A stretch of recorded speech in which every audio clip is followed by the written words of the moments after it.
Hello everybody, my name is Levi Powell and this is Random Sports Fans Forum. Today we're going to go over the race we've all been waiting for, the NASCAR regular season finale at Daytona. 15 of the 16 spots are currently accounted for. Bubba Wallace currently holds the 16th spot with Ty Gibbs and Daniel Suarez the only drivers who can still point in, but that is a slim chance of it happening. Wallace has a pretty good points lead on both of them and would need to crash out early for that to be a factor. My prediction for tonight's race is it's going to be a crash fest. In last night's Xfinity race, only 8 cars were not damaged in crashes. So 30 of the 38 cars received some kind of damage or were involved in a wreck last night. Qualifying saw 7 of the top 10 drivers without a win. So 7 of the top 10 drivers in qualifying don't have a win. The Riley Herbst qualified in the top 10. He is not eligible as he's one of the Xfinity drivers, so he's not eligible to be in the Cup playoffs.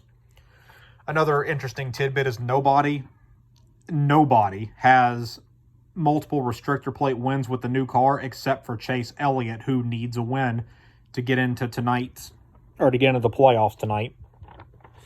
Austin Dillon, Austin Cindric, Justin Haley, Eric Jones, and Eric Almirola all have wins at Daytona. None of them are locked into the playoffs either. So that's 5 drivers who've won here before that a win would vault them into the playoffs.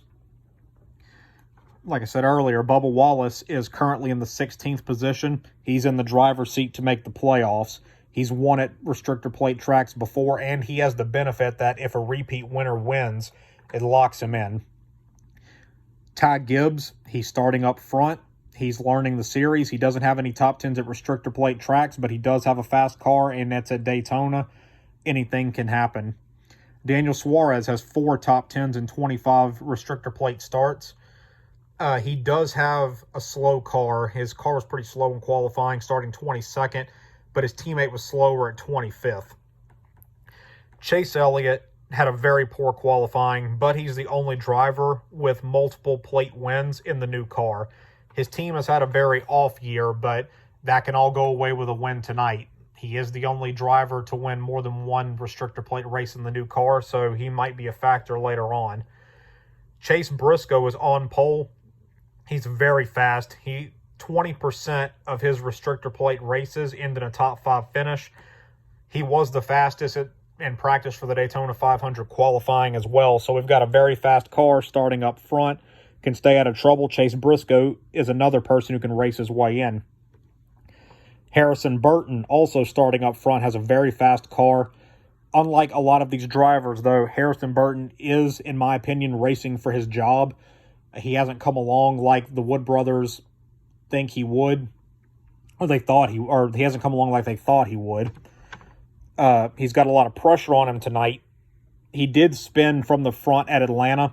I was actually at that race. Nobody touched him. He was running in the top 10, spun himself out. I don't know if the pressure is getting to him, but Harrison Burton is starting up front with an incredibly fast car, and a win would secure his future.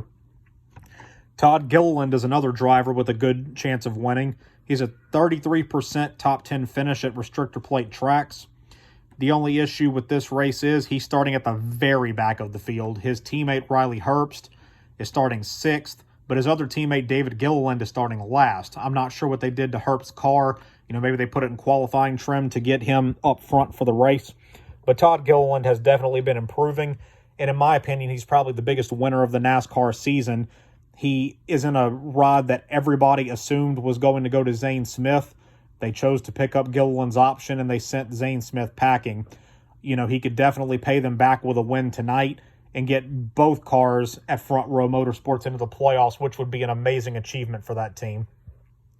Lastly, we have Corey LaJoie. Corey LaJoie is going off he's having his best season ever. He's got 3 top 10 finishes at Daytona. He almost won the restrictor plate race at Atlanta a couple of years ago. He attempted to make a daring last lap pass that put him in the wall. If Corey LaJoie were to win tonight, it would be an extremely popular win. The fans love him. Spire Motorsports is a rising team, as they've shown this season. They have definitely pulled themselves out of the bottom tier. They're a rising team. LaJoie is definitely improving. He's having a career year. So, that would be interesting to see him win. So for my prediction on who I actually think is going to win is for this week, I actually have no prediction. Daytona is basically a slot machine, and especially with this being the last race, so many drivers needing to win, there's going to be a lot of wrecks, and a lot of wrecks are going to happen late in the race like it did last night in the Xfinity Series. I see less than 15 cars finishing this race undamaged. If I just had to throw a dart out there and say who I think would win, I would go with Joey Logano. He's a great plate racer. And he's always seems to be up front towards the end of the race. So if I just had to say somebody, I would say Joey Logano. But overall, if you're going to bet on this race, I would suggest to not bet on this race at all.